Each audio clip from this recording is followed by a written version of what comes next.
Cześć, jakiś czas temu zostałam poproszona o stworzenie obrazka z wizerunkiem świętych. Dziś pokażę Wam, jak podeszłam do tematu. Zapraszam do oglądania.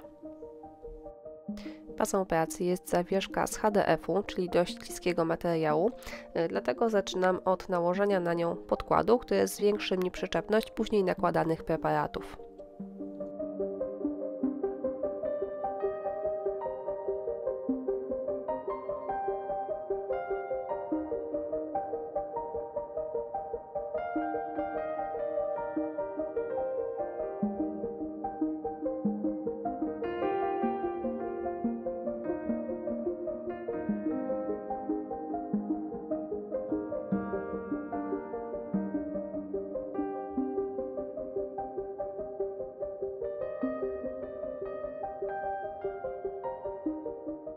Grafika, którą widzicie, pochodzi z Inspirello i ja ją zakupiłam w wersji elektronicznej. Wydrukowałam na drukarce laserowej, na zwykłej kartce Xero.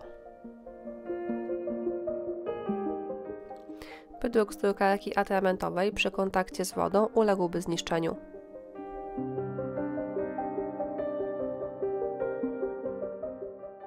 Odrysowuję na kartce kształt zawieszki i wycinam potrzebny mi fragment.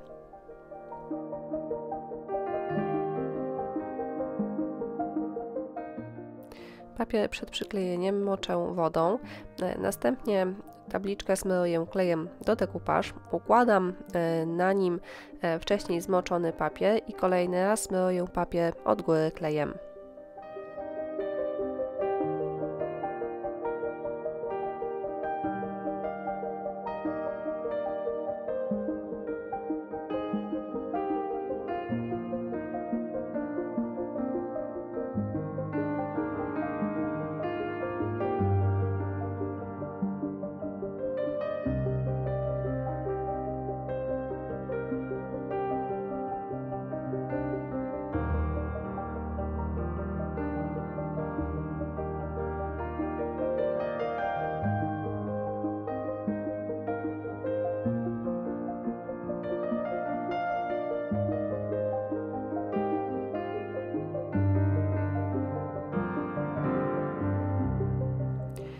Po zabezpieczeniu pracy lakierem biorę się za malowanie tła.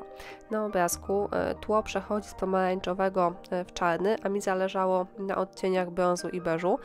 Chciałam też zamalować symbole widniejące na grafice, dlatego zamiast zamalować tylko białe fragmenty, przemalowałam całe tło.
Do ramki doklejam wyciski wykonane z gesso, a następnie całą ramkę przemalowuję na kolor brązowo-czarny.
Wyciski przecieram wilgotną chusteczką, podkreślając ich wzór, natomiast farbę z boków ramki usuwam, dotykając do niej pogniecionym ręcznikiem papierowym.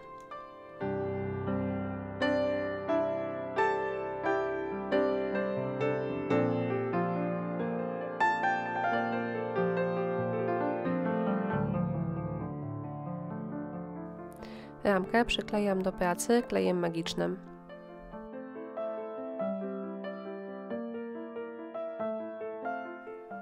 W miejscu, w którym ramka łączy się z tabliczką oraz na brzegach pracy nakładam klej do złoceń. Ja użyłam tego do zdobień 3D, ale tylko dlatego, że ten zwykły mi się skończył.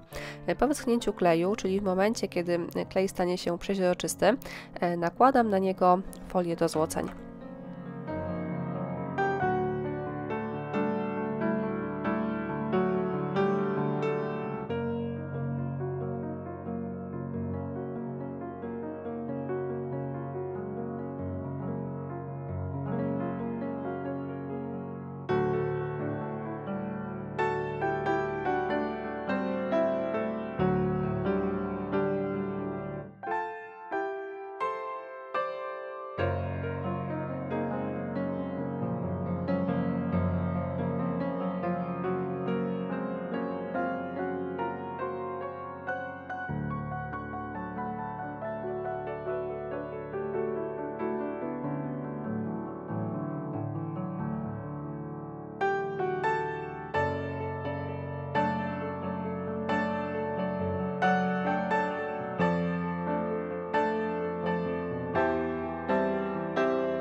Złocenia zabezpieczam lakierem na bazie rozpuszczalnika.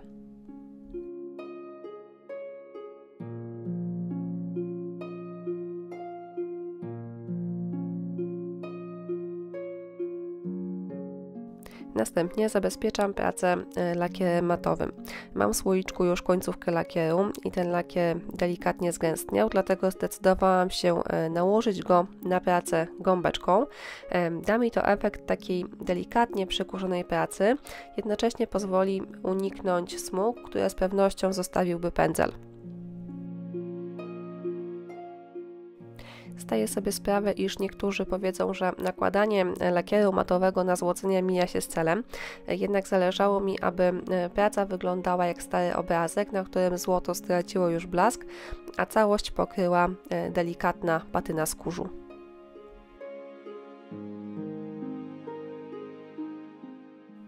Gotowa praca prezentuje się tak. Listę użytych materiałów, jak zawsze, zostawiam Wam w opisie. Bardzo dziękuję za uwagę i zachęcam do subskrybowania mojego kanału.